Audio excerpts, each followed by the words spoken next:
Once upon a time, in a small village surrounded by green fields, lived a boy named David. David was clever, but he had a habit of worrying too much. Even the smallest difficulty looked like a mountain to him. If the weather was too hot, he would say, "How can anyone work in this heat?" If the teacher gave him homework, he would complain, "This is impossible." If his mother asked him to help, he would mutter, "Why is everything so hard for me?"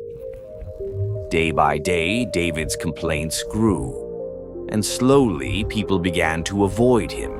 No one likes being around someone who only sees problems. One evening, David's father grew tired of hearing his son's endless sigh. He called David and said, "Come with me." So he took him to an old man in the village who was famous for his wisdom and told him all about his son, how he could overcome every difficulty. The wise man asked David to go with him. "I want to show you something." They walked for a long time until they reached a pond at the edge of the village. The water was still and quiet. Wise old man handed him a small handful of salt and said, "Throw it in." David tossed the salt into the pond. Old man then told him, "Now taste the water." David bent down, sipped it, and immediately spat it out. "It's so bitter," he said. Old man only nodded. Then he gave him another handful of salt, this time leading him to the wide river nearby. "Throw it in here." David obeyed.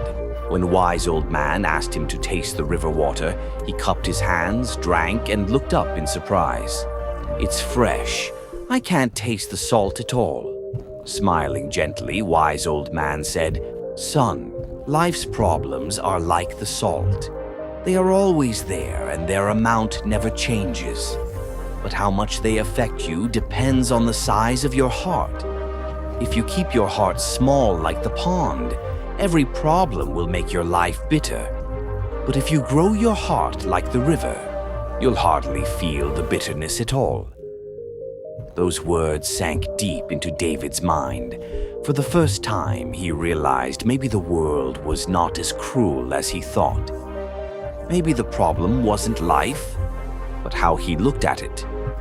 That night, lying in bed, David couldn't stop thinking about the pond and the river. He whispered to himself, "If I stay like the pond, I'll keep suffering. But if I become like the river, I can handle anything." From the next morning, David decided to change little by little. When his teacher gave him extra homework, he didn't complain. Instead, he told himself, "This is my chance to get better." When his mother asked him to carry buckets of water, he smiled and thought, "This is how I'll grow stronger." Even when the sun burned down on his back, instead of groaning, he said, "This is just another test. I can face it." At first, it wasn't easy. The old habit of complaining pulled him back. But every time he remembered his father's words, he pushed himself forward. Weeks turned into months, and something beautiful began to happen. David started to change. He was no longer the boy who cried at every little thing. People noticed his calmness. His friends wanted to spend more time with him. His teacher praised him in class. His parents felt proud. And most importantly, David felt lighter inside. Problems still came, storms, exams, chores, but he no longer drowned in them. Instead, he floated like the river, carrying them with ease. One evening, as the sun set behind the hills, David sat quietly by the river.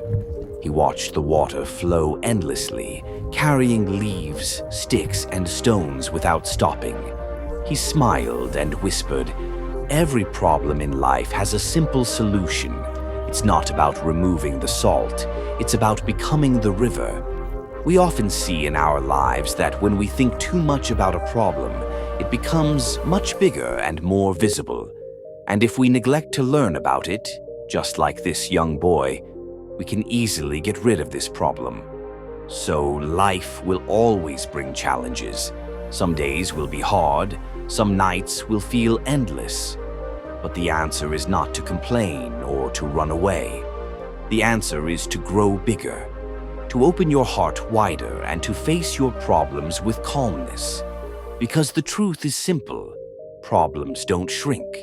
We grow. And when we grow, every problem becomes small. So whenever you feel stuck, just ask yourself, am I being the pond or am I being the river?